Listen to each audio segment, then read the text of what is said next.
Nos ponemos en pie, hacemos una pequeña oración.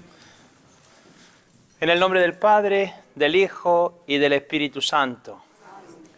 Padre Santo, Dios nuestro, Rey de bondad, te damos gracias que nos permites reunirnos en tu nombre para meditar sobre el don de nuestra libertad y la verdad que nos has revelado en tu Hijo Jesucristo. Ayúdanos a conocerte, a amarte y guíanos hacia la verdad plena y la felicidad. Te lo pedimos por Jesucristo, nuestro Señor. Amén.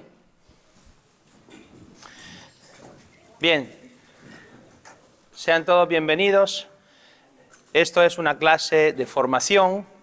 Ustedes son catequistas, coordinadores de grupos, quizás tenéis algún ministerio y estáis en contacto con las personas. Y por lo tanto es muy importante también nuestra formación. La última clase hablamos sobre la antropología cristiana, el concepto que tenemos de la persona humana. Y hoy vamos a dar un paso más explorando unos temas interesantes, como es el de hoy, que es la relación entre la libertad y la verdad. En esta clase voy a ir juntando no solamente cosas de la Biblia o de la tradición de la Iglesia, sino también algunos elementos también de autores modernos que creo que son interesantes. Bien, quiero comenzar con un pequeño comentario que me ha gustado sobre una charla que dos autores modernos bien conocidos y bien famosos, Peter Kreeft y Jordan Peterson, son dos autores americanos. Bueno, Peter Kreeft americano, Jordan Peterson es canadiense, y me ha resultado muy esclarecedora. Ellos van hablando sobre este tema de la libertad y la verdad. Algunas cosas las voy a leer, otras cosas las voy a comentar. Y comienza Peter Kreeft, que es un profesor en Boston College, hablando que la cultura occidental en el tiempo moderno tiene una obsesión y una confusión con la libertad. Si reflexionamos, nosotros no somos realmente totalmente libres, porque nuestra libertad está constantemente restringida y limitada por muchas cosas que escapan nuestro poder. El primero, que somos finitos, es decir, que nos vamos a morir. Porque a uno le gustaría vivir para siempre, pero la muerte ya te limita tu libertad. También nosotros no hemos elegido dónde hemos nacido, o nuestro físico, o el tiempo en que hemos nacido. Es decir, muchas cosas están ajenas a nuestra libertad y se nos vienen dadas. Entonces, el mundo moderno no le gusta esto. Tenemos como esta obsesión de que queremos ser esta libertad ilimitada, esta autonomía, que en el fondo es como jugar a ser Dios. Y vamos a ver que esto no es una visión errónea de la libertad. Este autor, Jordan Peterson, dice que en el mundo moderno está esa noción: yo quiero ser libre para hacer lo que quiero, para hacer, decimos en español, lo que me da la gana. Y él pregunta, un momento, ¿pero de qué yo estamos hablando? Yo quiero ser libre. Bien, pero ¿de qué yo estamos hablando?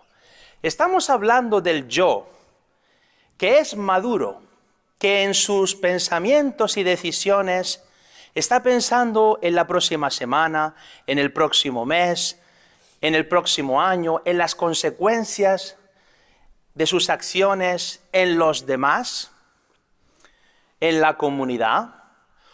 ¿O estamos hablando de un yo que es meramente egoísta, meramente impulsivo, que sigue sus placeres? Esto se dice hedonista, y que solamente le importa lo que yo quiero aquí, ahora, en este momento, para mí. Muy distinto, muy distinto.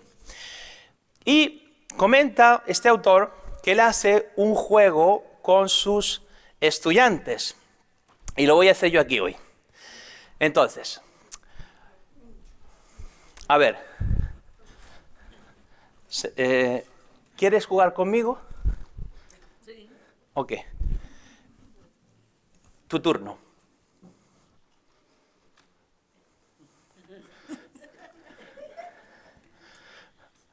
¿Os habéis cuenta de lo que ha pasado?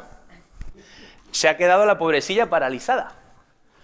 Porque el juego necesita de unas reglas que predisponen a qué vas a jugar y el sentido que tiene ese juego. Cuando le he dicho tu turno a un juego que no tiene reglas, ella se ha quedado paralizada y todos nos quedaremos paralizados porque te encuentras entonces con una realidad demasiado amplia y con innumerables posibilidades que abruman a la persona. No hay un sendero hacia adelante, no sabe qué elegir. Entonces, esto de la libertad ilimitada nos damos cuenta que es una mentira. La libertad necesita de una guía y esa guía la llamamos la verdad. Entonces hoy va a ser una reflexión sobre la verdad y la libertad.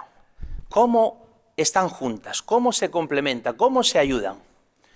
Entonces, en este sentido decimos que la libertad necesita estar ordenada, es decir, dirigida hacia algo, para ser verdaderamente libre. Incluso en la historia de la salvación, el pueblo de Israel, cuando Dios lo liberó de la esclavitud de Egipto, no lo liberó para, ahí estáis, libres. No, la Escritura dice algo muy concreto. Y lo voy a leer. El libro del Éxodo, capítulo 6, dice así. Dios libera al pueblo y dice, por eso, dice Dios a Moisés, di a los israelitas, yo soy el Señor, yo os sacaré de los duros trabajos de los egipcios, os libraré de la esclavitud y os redimiré con brazo tenso y juicios solemnes. Yo os haré mi pueblo y seré vuestro Dios, y sabréis que yo soy el Señor vuestro Dios, que os sacaré de la esclavitud de Egipto, etc. Entonces, fijaros que Dios lo libera para que este pueblo sea ahora suyo y establezcan una relación. Y en esa relación de Dios y su pueblo y el pueblo de Dios encuentran su identidad, encuentran una verdad, una dirección, un propósito. Y es eso lo que le ayuda al pueblo a dirigir sus pasos hacia una felicidad, e igual nosotros. Entonces, podríamos poner otro ejemplo, la música. La música es música porque existe una serie de reglas muy sofisticadas que hacen que esté ordenada.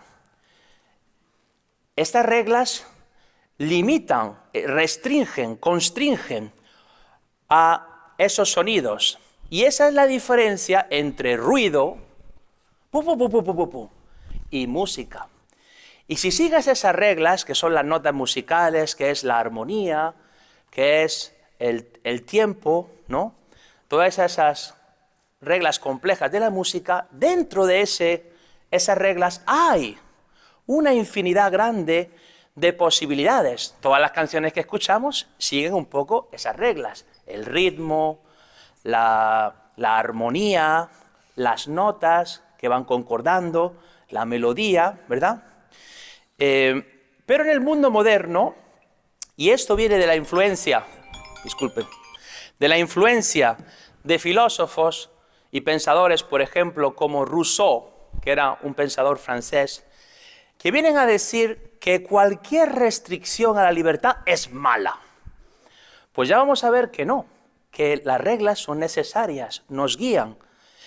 De hecho, nosotros debemos actuar en una hipótesis, que hay un conjunto óptimo, significa mejor, de principios y normas que si las seguimos, obtendremos la máxima libertad posible.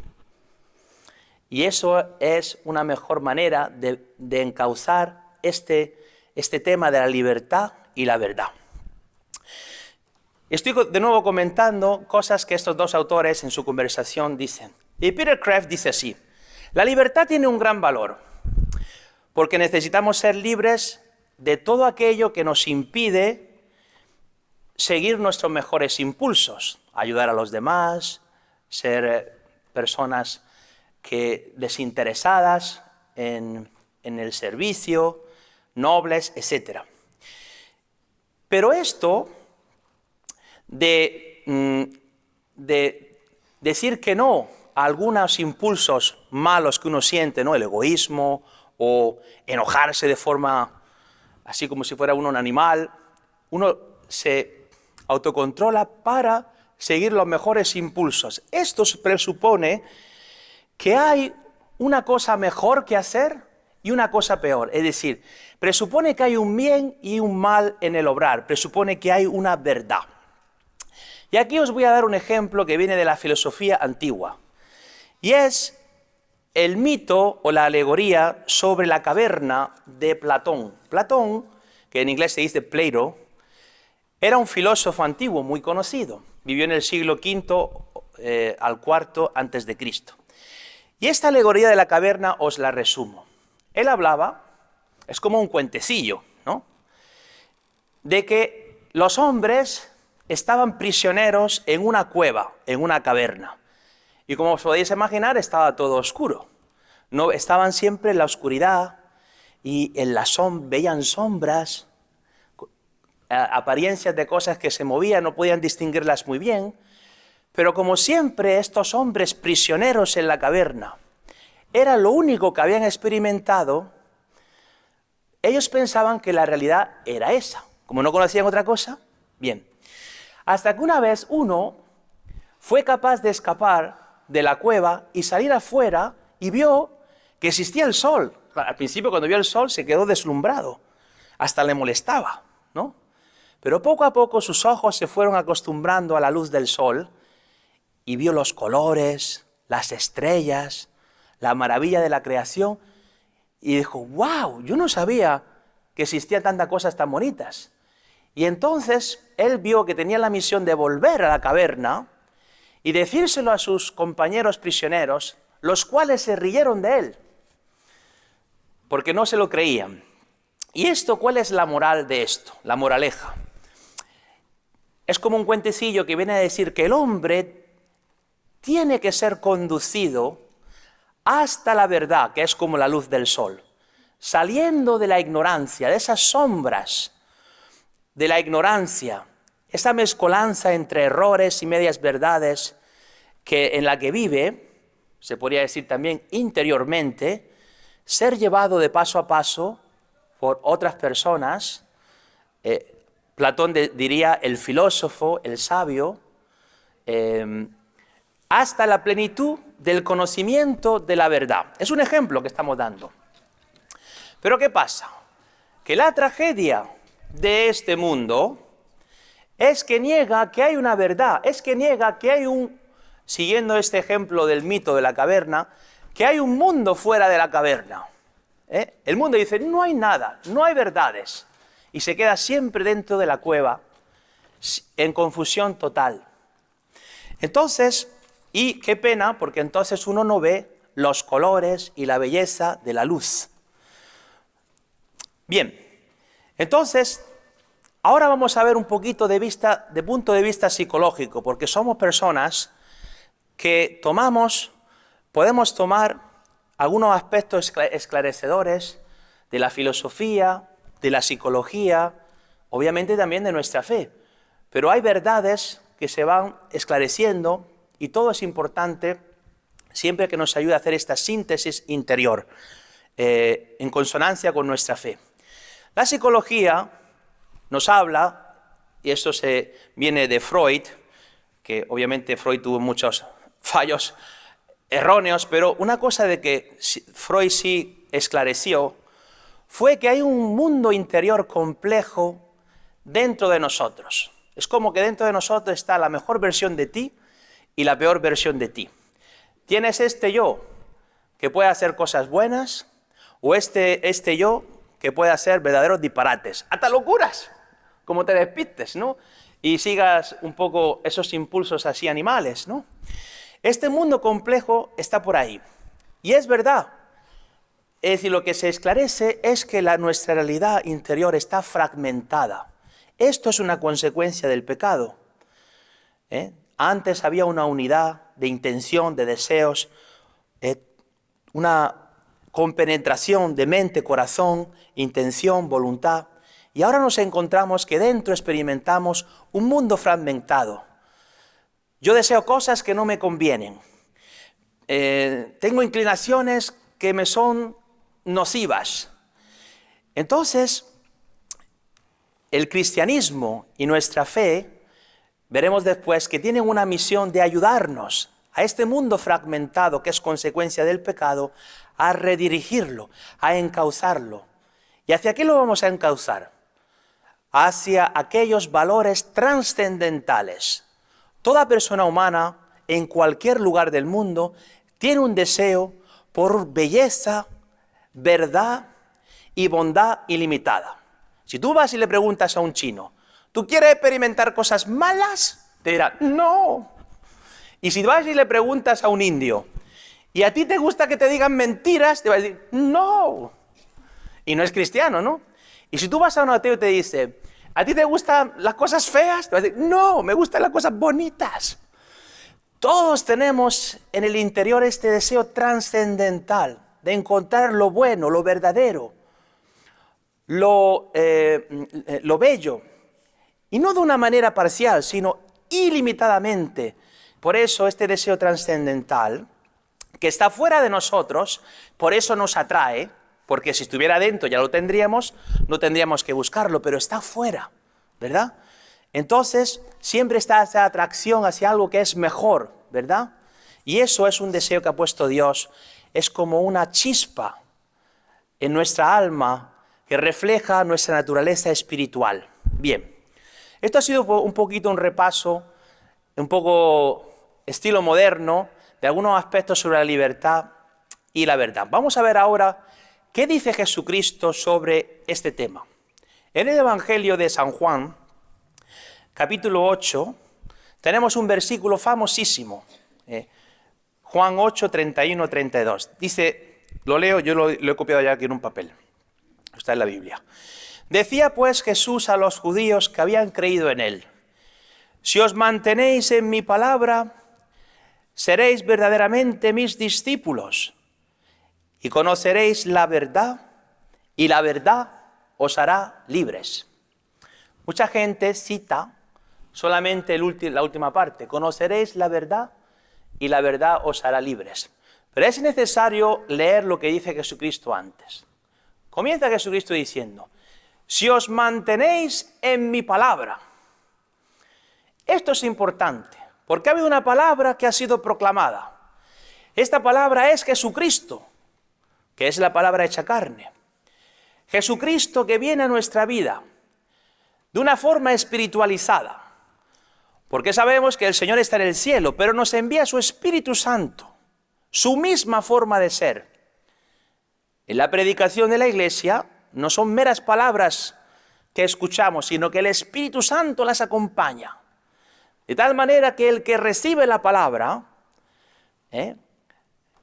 y la acepta y hace en él de esa palabra en él su morada, entonces esta palabra ahora va transformando mente y corazón. Más aún, uno se ha rendido a esta palabra, es decir, le ha dado la sumisión de su inteligencia y de su voluntad a esta palabra. Te acepto. Y esto hace que dentro se va incorporando y hay una transformación. Si os mantenéis en mi palabra, seréis mis discípulos. Y esta palabra hará que conocéis la verdad. Y la verdad os hará libres. Es decir, la verdad se nos viene dada. No la creamos nosotros. Y esta verdad es la que nos hace libres. Vamos a ver que la verdad tiene relación con un propósito, que en filosofía, ya lo hablamos la última vez, esto se le dice en griego el telos. El telos significa el fin, el propósito. ¿Cuál es el propósito de nuestra vida? De esto habla Jesucristo en el Evangelio, por ejemplo, de San Marcos, capítulo 12. Dice, acercándose uno de los escribas que les había oído discutir, y advirtiendo lo bien que les había respondido, le preguntó a Jesús, ¿cuál es el primero de todos los mandamientos? Jesús le contestó, el primero es, escucha Israel, el Señor nuestro Dios es el único Señor, y amarás al Señor tu Dios con todo tu corazón, con toda tu alma y con todas tus fuerzas. El segundo es, amarás a tu prójimo como a ti mismo. No existe otro mandamiento mayor que estos. Palabra del Señor. Gloria a ti, Señor Jesús. San Juan Pablo II dice que si él habla de este pasaje, también dice que si él tuviese que elegir una frase en la Biblia que le gusta más, diría que era esto de que la verdad os hará libres.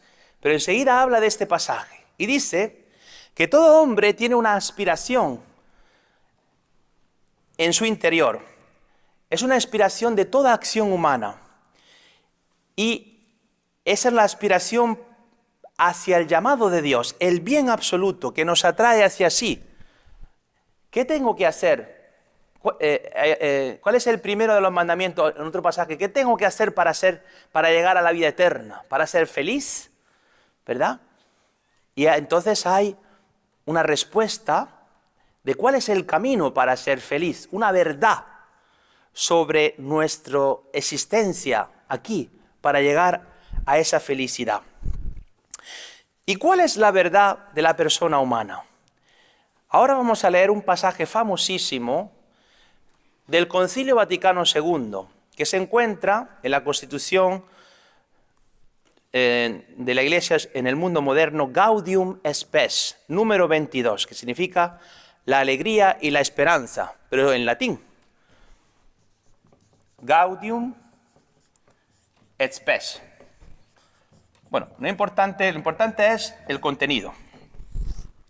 Y dice aquí el Concilio Vaticano II, dice, en realidad el misterio del hombre solo se esclarece en el misterio del Verbo encarnado, porque Adán, el primer hombre, era figura del que había de venir, es decir, Cristo nuestro Señor, Cristo el nuevo Adán, en la misma revelación del misterio del Padre y de su amor, manifiesta plenamente el hombre al propio hombre y le descubre la sublimidad de su vocación. Lo explico un poquito. Dice, el misterio del hombre, es decir, ¿qué pinto yo en este mundo? Estoy aquí, ¿pero qué tengo que hacer? Estoy un poco confundido. Muchos de los jóvenes ahora están. El otro día hablaba con una madre y me dice, padre, hábleme con mi hijo. Mi hijo dice que se quiere matar. Hoy, bueno, no voy a dar detalles porque es un tema un poquito delicado, pero los niños están afectados, los jóvenes, no tienen una dirección. ¿Qué hago aquí? No lo entiendo. ¿Por qué he sido creado? Mi vida no tiene sentido, ese vacío interior. Entonces, hay un misterio. Significa, no lo acabo de entender. Dice, el misterio del hombre se esclarece, si se entiende, mirando a esta realidad de Jesucristo, el Verbo encarnado. Y nos habla entonces de Adán. Adán, el primer hombre. Y lo pone en contraposición con Jesucristo, el nuevo hombre. ¿Y por qué esto es importante? Porque estamos hablando que Adán, que nosotros, que se nos reflejamos en el primer hombre, Adán, tenemos este interior fragmentado, que hablábamos antes. Tenemos muchos sentimientos, inclinaciones, deseos, que a veces están en contraposición. Quiero ser feliz, pero me encuentro frustrado. Quiero estar en paz, pero estoy ansioso. Quiero amar a los demás, pero me cuesta horrores.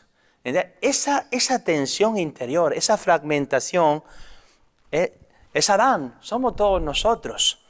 Entonces ahora ha venido Jesucristo a darnos una participación en una nueva humanidad, de esta fragmentación a una unidad interior, donde poco a poco,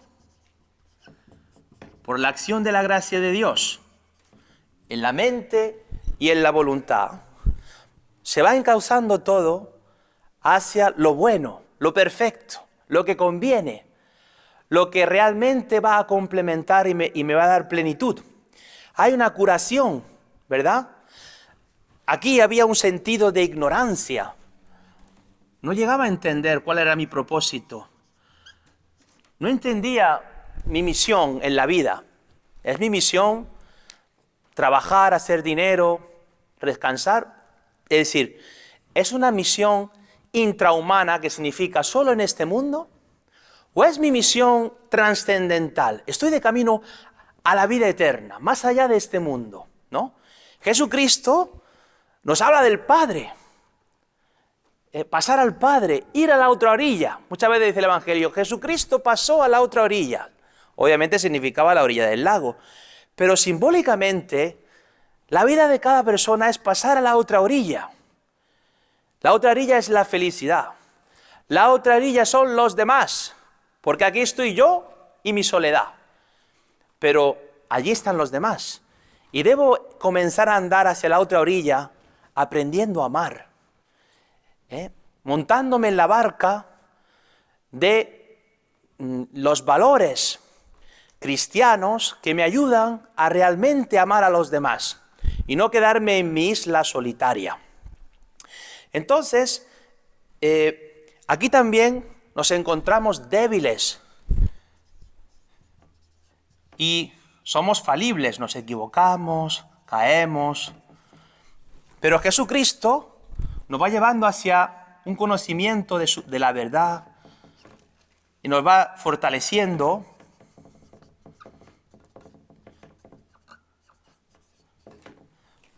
para que podamos realmente, es como un fortalecimiento del carácter interior, bajo el influjo de la gracia, los buenos hábitos, las virtudes, etc.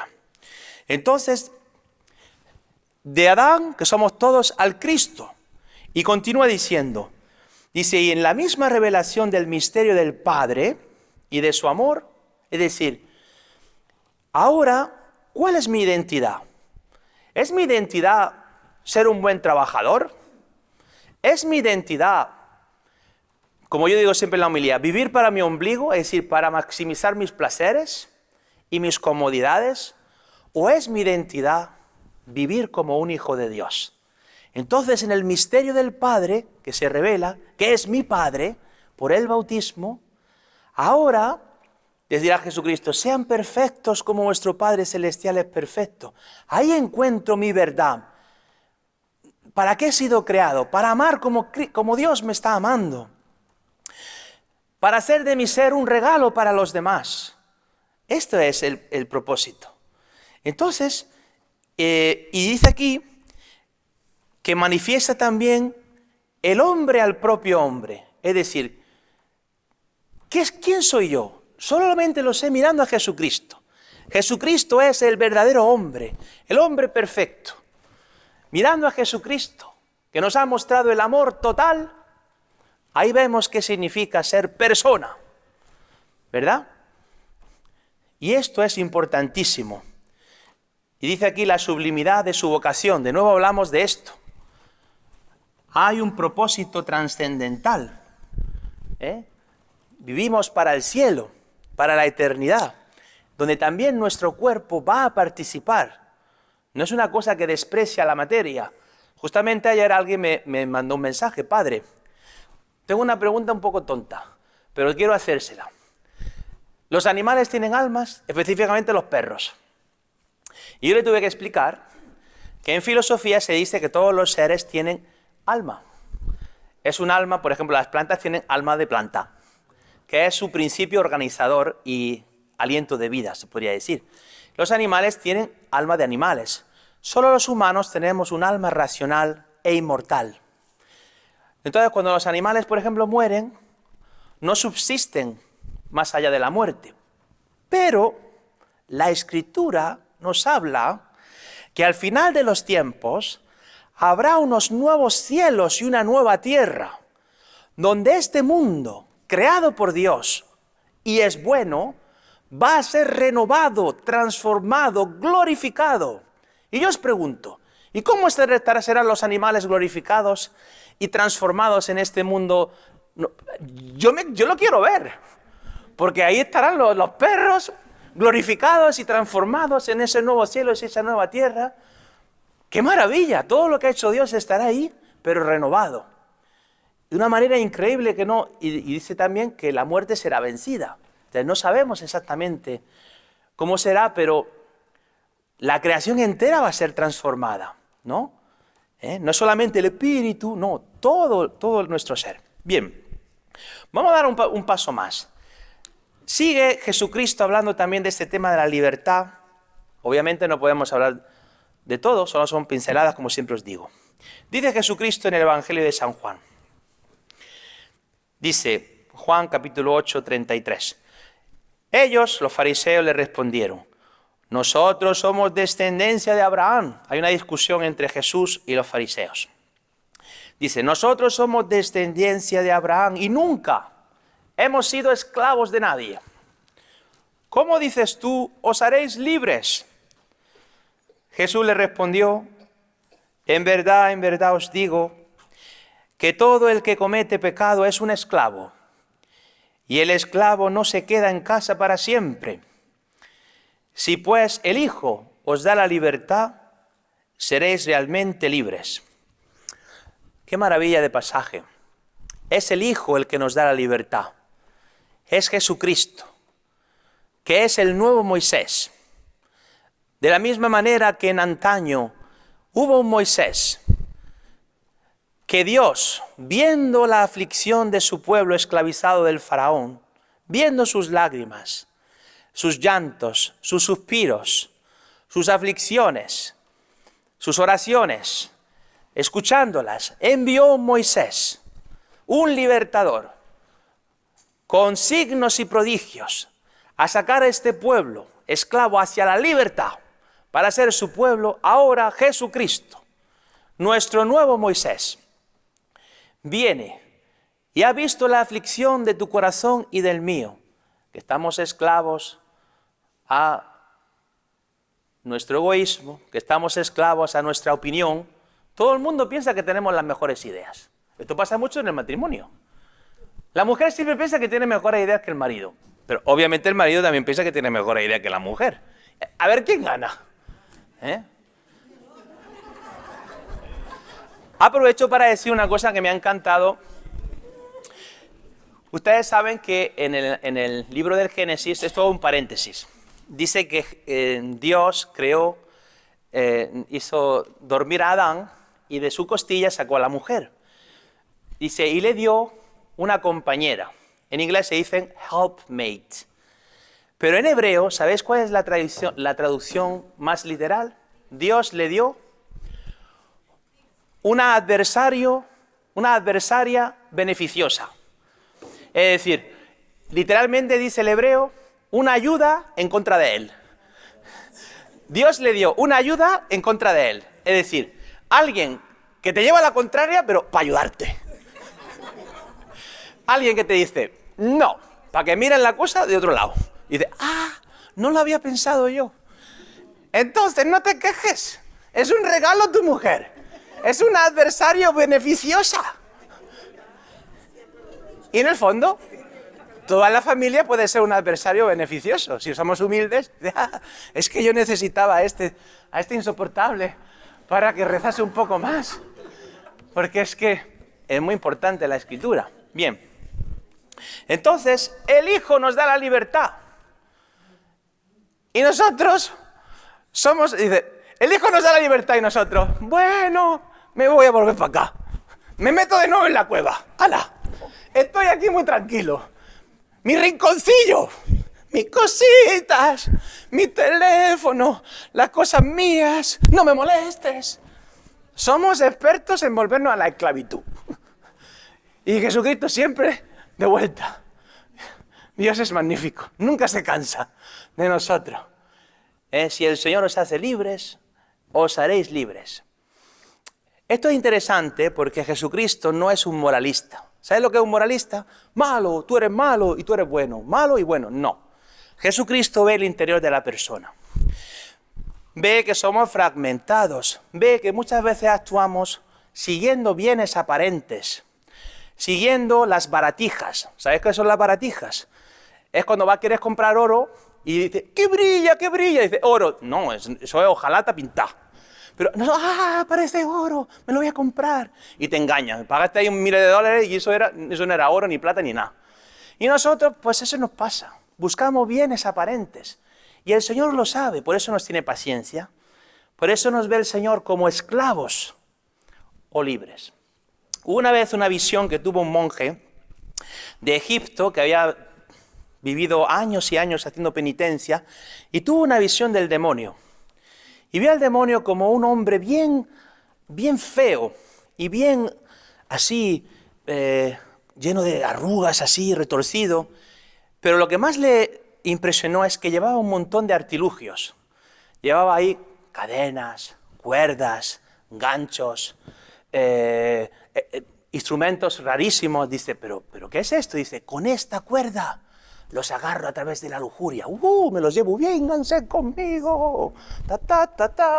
Dice, con este gancho los engancho por ese egoísmo. Con este arpón, la gula, tomadera, me los llevo todos. Y se quedó espantado este monje de cómo el demonio se la pasaba esclavizando, ¿no? Con muchas artimañas, ¿no? A todos nosotros. Y por eso Jesucristo viene a liberarnos. Y la iglesia tiene esta misión liberadora. Cuando yo estaba viviendo en Tierra Santa, tuve la gracia de que vino un artista y pintó un mural alto como este stage, del juicio final. Y estaba todo, el cielo, con todos los cristianos allí celebrando, alabando a Dios, el infierno, con el demonio. 7 cajas con los 7 pecados capitales. Estaba luego los 12 apóstoles. Y estaba luego un alma allí, desnuda. Porque Dios nos va a juzgar y todo se va a ver. Los pensamientos, todo lo que hemos hecho. Y estaba siendo juzgada el alma, según sus obras. Y había ahí un demonio que quería tirar la balanza para abajo. Y un ángel que estaba luchando con ese demonio. Y en todo este mural había una figura muy interesante. Había un tipo, así, atado a la columna. Una columna atada. ¿Qué pinta este tío tan raro ahí? Dice, este es el más importante. ¿Cómo que el más importante? Dice, este tipo, atado a la columna, representa al hombre mediocre, tú y yo, que vive su vida pensando que su vida es su cuenta bancaria, su trabajito, su Netflix, su copa de martini que se toma por la noche y al día siguiente su camita, ¿no? su calefacción, al día siguiente, y piensa que su vida es esta. Y no ve nada, no ve que está el cielo, que está el infierno, que hay un juicio, los ángeles, los demonios, no se da cuenta de nada. Y entonces la misión de la iglesia, ¿cuál es? Desatar a este hombre mediocre que vive distraído a través de la evangelización y hacerlo ver que su vida es grande, que está llamado a la eternidad, que su vida está en una gran batalla. Es como sacarlo de la cueva de Platón, ¿no? A ver que existe una maravilla de vida y que el Señor lo llama a la plenitud, lo llama a experimentar esta belleza y esta bondad ilimitadas. Bien. Fijaros que esto de la libertad y la verdad es como aprender un idioma. Si yo quiero aprender, ¿qué te digo yo? Francés. Tengo que aprender unas ciertas reglas, ¿no?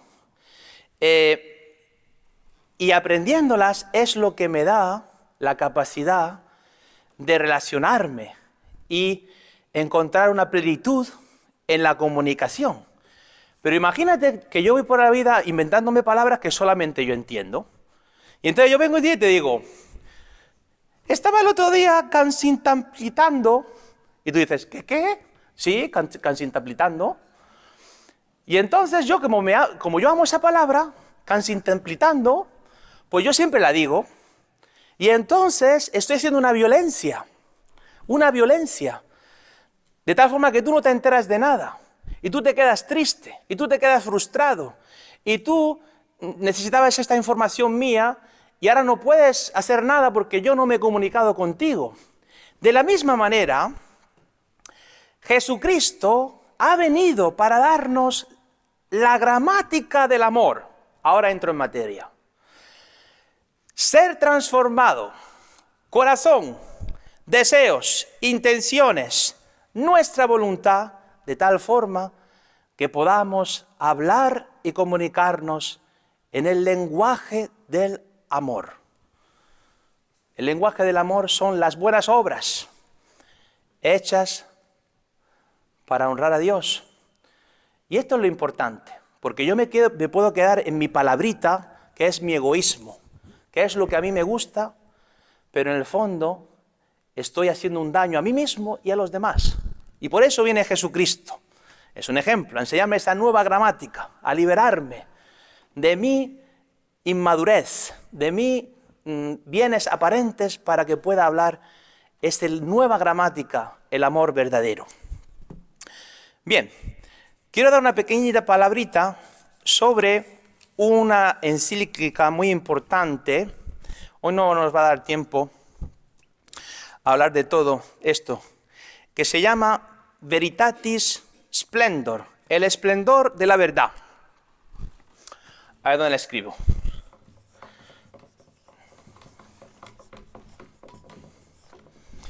Sabéis que los documentos de la Iglesia siempre los hacen en latín, normalmente, y le ponen las primeras dos palabras, Veritatis Splendor. Esto fue una encíclica que hizo el Papa San Juan Pablo II y que habla específicamente sobre este tema. La conexión profunda que hay entre la libertad y la verdad. Y cómo este mundo moderno, por haberse descuidado, olvidado, siendo negligente de esta conexión, ahora hay un peligro grandísimo que se manifiesta en las corrientes de pensamiento actuales que quitan, que erradican la libertad humana porque la han quitado también su verdad. Entonces, os voy a dar unas pequeñas pinceladas. Este mundo moderno, esto es de la Veritatis Splendor. Bueno, primero que todo, Dios, cuando se manifiesta, gratuitamente nos da su amor. Y como respuesta nosotros lo amamos. Es decir, Dios nos ama y nosotros lo podemos amar. Los mandamientos no son una exigencia así arbitraria, sino que los mandamientos son una ayuda para encauzar mis deseos hacia lo que es más conveniente para mi felicidad. Entonces, significa que este llamado de Dios y esta respuesta nuestra nos llama a un crecimiento de la libertad, hacia una madurez. Como digo antes, yo puedo ser un egoísta que me meto en la jaula de mis egoísmos, o puedo aprender esta gramática del amor, del lenguaje del amor, y entonces crezco y maduro en caridad, en personalidad hacia los demás. Bien, y esto habla el Papa. Y dice el Papa que vivimos en una sociedad moderna donde hay una crisis de la verdad, que nos lleva a que la gente tiene una visión individualista y subjetiva. Ya no hay una verdad universal para todos, personas y en todos los lugares. Ahora está tu verdad, la tuya, la del primo, la que está en China, y ya no estamos conectados. Entonces, que esto luego lleva a una cosa muy grave. Porque si tú tienes tu verdad y yo tengo la mía, bueno, pero hay que vivir en sociedad, ¿cómo hacemos? Entonces hacemos el consenso de la mayoría.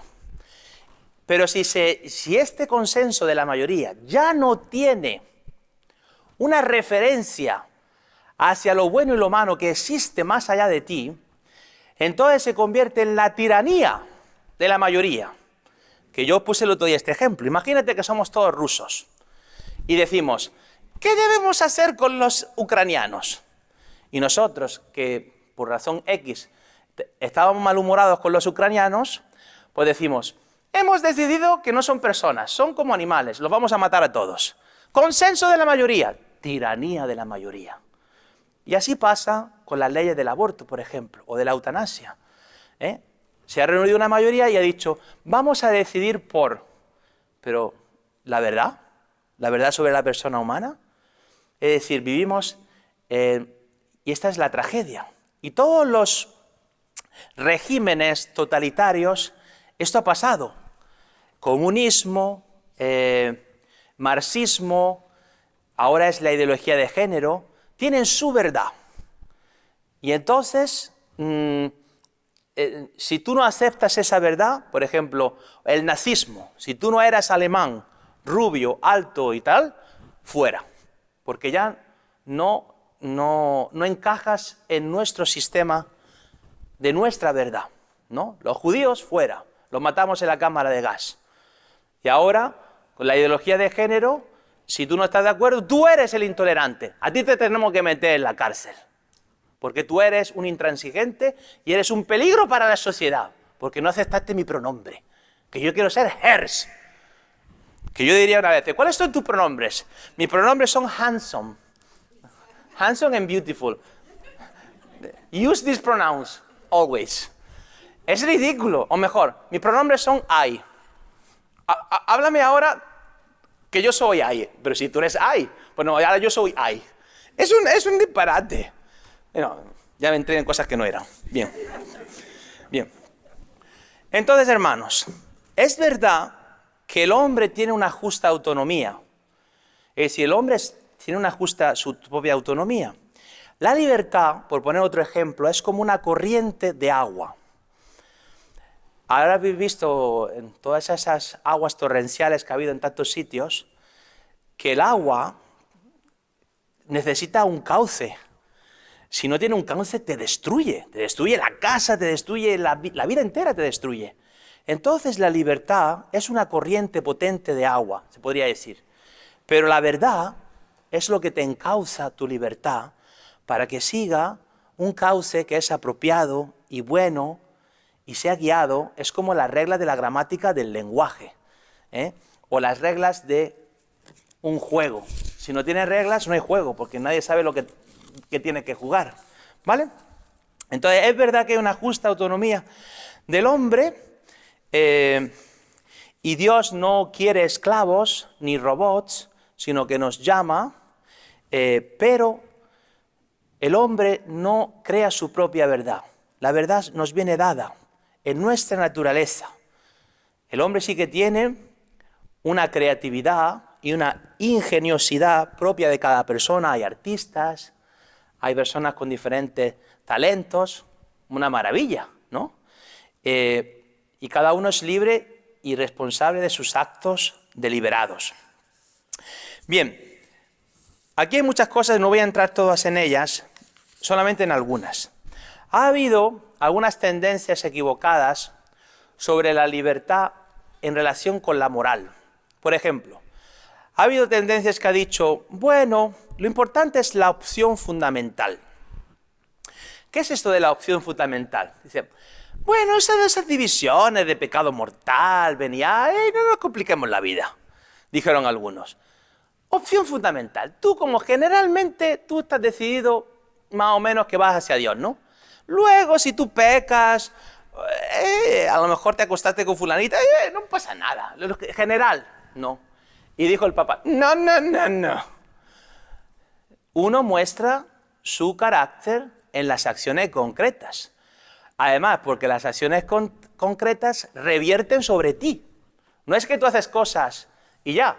sino que tus acciones revierten sobre tu carácter. Y haciendo cosas malas te conviertes en un hombre malvado, ¿no? Entonces, se conserva todavía la validez de la doctrina que distingue entre los pecados mortales, veniales, el arrepentimiento, muy importante. También dice el Papa, la buena intención no basta. Esto era porque había personas que dicen, en algunos casos, bueno, el aborto está mal, pero en algunos casos es bueno. La anticoncepción es mala, pero en algunos casos. Y el Papa dice, no, no, no. Porque lo esencial del acto moral, que es la verdad, que guía la libertad, no es la intención, sino que es el objeto que tú eliges. Y hay objetos que si los eliges son intrínsecamente malos. Y en toda circunstancia, y en todo lugar y espacio y tiempo, siempre serán malos. Ejemplo, el aborto. No hay justificación ninguna. Que luego la persona tenga menos culpabilidad, eso es otra cosa. La culpabilidad personal es otra cosa. Pero el acto en sí no se puede decir que es bueno. Es decir, espero que no se esté confundiendo. Si bien es lícito aceptar un mal para que un mal mayor no suceda, por ejemplo, yo acepto que me insultes para que no insultes a mi familia. Vale, es lícito. Pero nunca es lícito perpetrar un mal para que un bien mayor venga. Es decir, te voy a matar a ti para no tener que matar a dos más. No, nunca se puede hacer un mal que es intrínsecamente malo para que un bien mayor, porque entonces te haces perpetrador de males. Bueno, estas son cuestiones morales que son un poco más específicas. Y bueno, el Papa acaba diciendo, atención porque vivimos en un mundo de relativismo, donde las personas niegan las normas válidas siempre y para todos sin ninguna excepción. Pero vemos que esto es necesario. ¿Cuáles son estas normas? Los 10 mandamientos. Los 10 mandamientos. ¿Cómo sería este mundo si aceptásemos que la mentira es buena? Un desastre. Pero es lo que está pasando. ¿Por qué tanta gente miente en los taxes? Porque, bueno, la mentira, en mi caso, ya tú sabes. Yo miento un poquito, no pasa nada, me llevo unos $2.000 más en mi... Y lo mismo con el matrimonio. El otro día yo conocí una pareja, digo, ¿cuántas veces os habéis casado? 7 veces. ¿7 veces? Dice, sí. 4 con otras personas y 3 con la misma. Me caso o me divorcio, me caso y me divorcio. ¿Y por qué? No, porque entonces yo puedo pedir la financial aid, pero si lo pido de soltera, porque si es casada ya no me lo dan. Entonces al final, la mentira, el fraude, va minando todo. Entonces, los 10 mandamientos. Los exorcistas, cuando venían la gente a consultar con ellos, ¿sabes qué le daban? Los 10 mandamientos. De confiésate y sigue los 10 mandamientos. Esto es lo esencial, pero con la ayuda de Dios. Sabemos que el amor, a través del Espíritu Santo, es lo que cumple toda ley. Bueno, yo creo que es suficiente. No sé si tenéis alguna pregunta, que he hablado demasiado. Quizás algunas cosas eran un poco filosóficas, pero esto es una base. Ustedes tienen que tener una base, yo también, sólida, para cuando te hagan una pregunta tengas argumentos, con qué responder, basados en la razón y basados en la fe. ¿Alguna pregunta que alguien tenga? No os dé pena, que no me he comido a nadie todavía, aunque parece que sí. El otro día me preguntaron, padre, ¿dónde están los otros sacerdotes que no los veo? Dice, me los comí. Se quedaron así.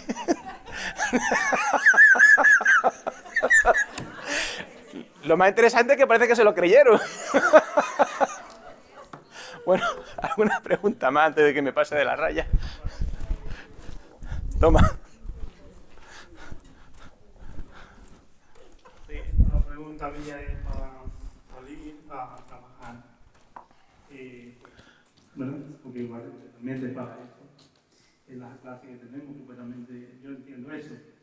Entonces, la preparación que está dando él, sí, claro, mucho filosófica, como dice, tiene mucho, en el terreno que tenemos, porque yo estoy trabajando sobre eso, ya estoy tratando personas y cosas, es muy difícil. Y la preparación que es más allá, un poquito más allá. Eso. Muy bien, muy bien. Sí, no, tenemos que estar preparados para argumentar con niños, con jóvenes, con adultos. Adelante. Sí, para que te podamos escuchar. Gracias. Más que una pregunta es una inquietud que me vino a la mente.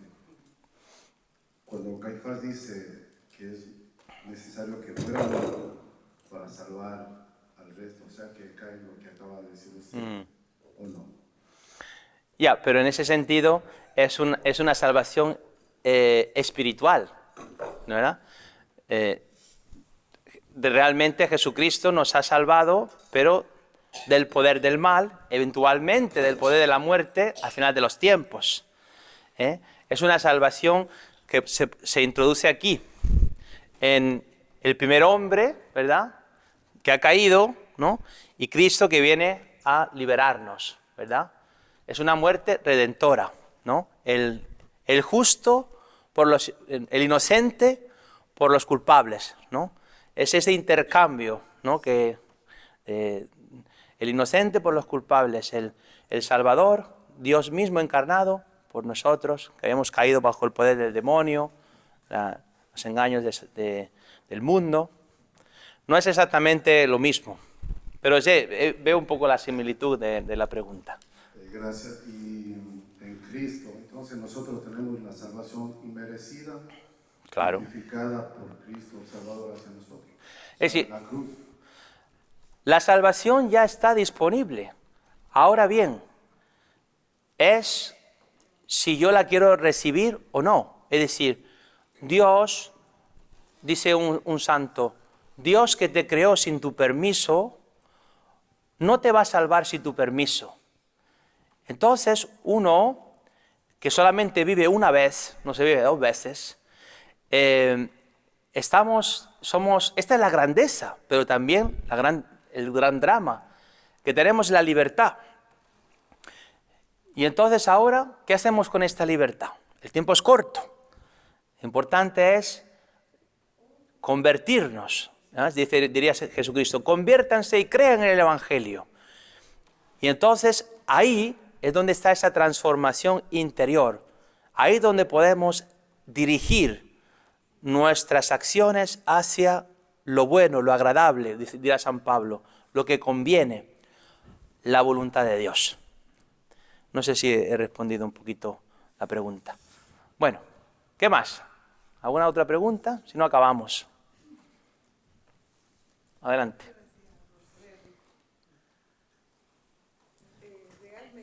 Enciéndelo.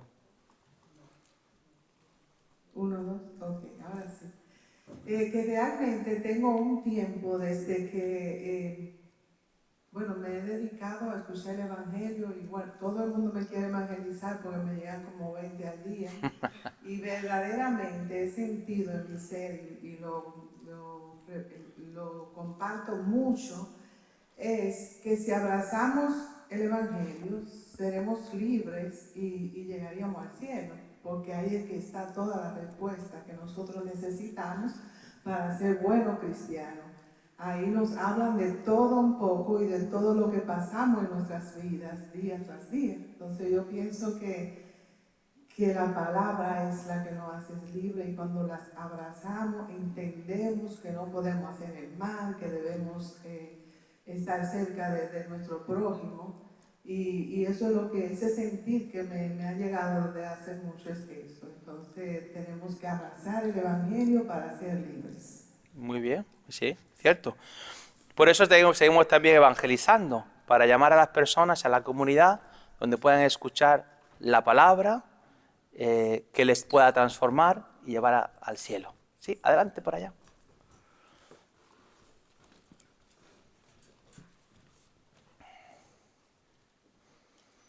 Yo solo quiero decir que es bueno hablar de esos temas que no son difíciles, porque hay cierto temor de hablar de eso, de la ideología de género y esas cosas.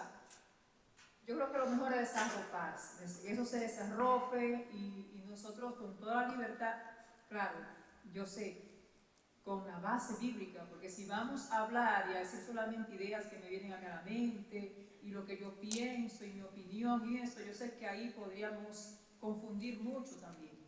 Pero si tenemos la base bíblica con la palabra de Dios en la mano, aquí dice esto. Yo creo que lo mejor es desarropar todo ese tema, y más con los niños y con los jóvenes y con los padres, para que estemos más alerta y también conscientes de lo que está pasando, porque el problema es grandísimo, no es una cosa pequeña. Los niños se están enfrentando a eso en las escuelas, el internet está en la mano de todo el mundo. Entonces, yo escucho jóvenes hablando y escucho y veo a niños disque gays de 12 años, de 13 años, ¿qué es eso? Para mí es una locura, ese niño no sabe lo que está haciendo. Entonces, hay gente que lo ve ya como que, ay, que eso hay que respetarse, a ese niño. ¿Quién hay que respetar de qué? Que ese niño no tiene una guía. La verdad está ahí y la gente con temor de hablar de la verdad. Sí, sí. Dos comentarios sobre tu intervención. Uno, leía una estadística que dice que todos los que tratan estos temas, cuando lo llevan a un niño, mira, mi niño dice que se quiere cambiar de género, dice que la prescripción es muy sencilla, quítale las redes sociales. Dice que el 85% de los casos, quitándole las redes sociales, se cura solo, porque es metido en ese mundillo, se confunde, la curiosidad malsana, y al final le confunde la cabeza, seré que mi ansiedad, seré porque soy gay o porque soy... Y se confunden los mismos niños. Y los niños tienen que ser niños. Y si le quitan las redes sociales y el teléfono, tanta exposición a eso, se curan hasta solos, porque su mente está aplicada al deporte, a la naturaleza, y se desarrollan como chicos con normalidad. Pero lo segundo que quería decir, si bien es cierto que obviamente la Biblia y el catecismo son esenciales, también es importante razonar. Y esto lo decía el Papa Juan Pablo II, fides et ratio, la fe y la razón. Y decía él, son como dos alas de una paloma que nos ayudan a llevar hacia la verdad. Porque, por ejemplo, la clonación, ¿dónde está eso en la Biblia? No lo dice. La madre subrogada, ¿dónde está eso en la Biblia? Es decir, tú necesitas razonar basado en cosas que están en la Biblia, ¿no? Y en la tradición, pero porque toda verdad viene de Dios, ¿no? Y también la Iglesia siempre ha utilizado herramientas filosóficas, conceptos, para ayudarnos a entender mejor, como alguno de lo que he utilizado yo hoy, ¿no? Al servicio de la verdad, al servicio también de la persona humana. Entonces no hay que tener miedo a razonar y a utilizar también cosas que vienen de la filosofía o de la psicología, siempre que sean un andamio que nos ayude a construir este edificio que apoya la verdad revelada por Dios. No sé si me he explicado, ¿vale? Bueno, quiero ser respetuoso con el tiempo porque ya son las 7:30. Nos ponemos en pie, acabamos con una breve oración. Gloria al Padre, y al Hijo, y al Espíritu Santo, como era en un principio, ahora y siempre, por los siglos de los siglos. Amén. Santa María, ruega por nosotros. En nombre del Padre, del Hijo y del Espíritu Santo. Gracias, nos vemos pronto.